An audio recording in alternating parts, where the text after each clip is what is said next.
بله سلام علیکم، بفرمایید.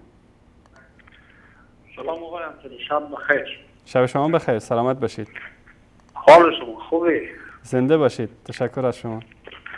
سلامت باشید آقای امثالی. بفرمایید برادر عزیز. آقای امثالی از افغانستان مزاحم میشم. بفرمایید برادر عزیز. اولا که از خداوند برای شما عمر نو علیه السلام تقاضا میکنم که خداوند برای شما عمر نو بده.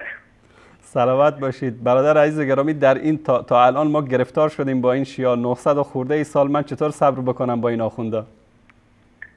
فقط همین از خدا میخوام آرزو همینه که برای شما عمر نو علیه السلام عطا کنه که دیگه تا بیشتر از این هم انشالله که شما بودشکن تاریخ.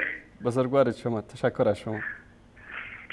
همین یک اعتراف هم باید بکنم که من در گذشته البته خود شخصا متوجه هستی؟ بله خیلی فریب همین خمینی ملعون خورده برام.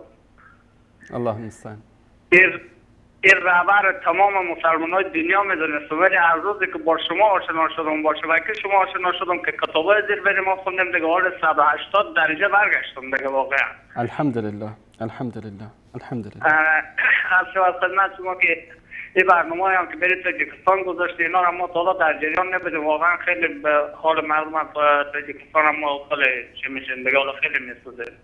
دعا بکنید که الله سبحانه و تعالی ملت مظلوم تاجیکستان را دست این ظالمان نجات بده ان شاء الله. الهی آمین. خدا شما را هم توفیق بده. خدا شما را هم توفیق بده که بری بیداری مردم ملت تاجیکستان و بری بیداری تمام مسلمان دنیا.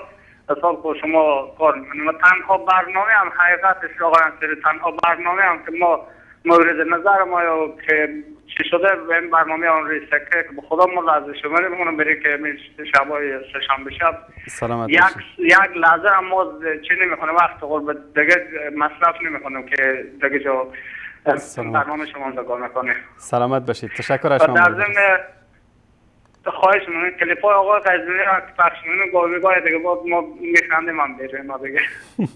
زنده باشید، تشکر از شما. الله متعال ستون کنه. تشکر از شما برادر عزیز. خدا حافظ شما، کار نداره. خدا نگهدارتون. الله متعال ستون کنه. تشکر از شما. من تشکر می‌کنم از این برادر عزیزی که اظهار لطف کردن.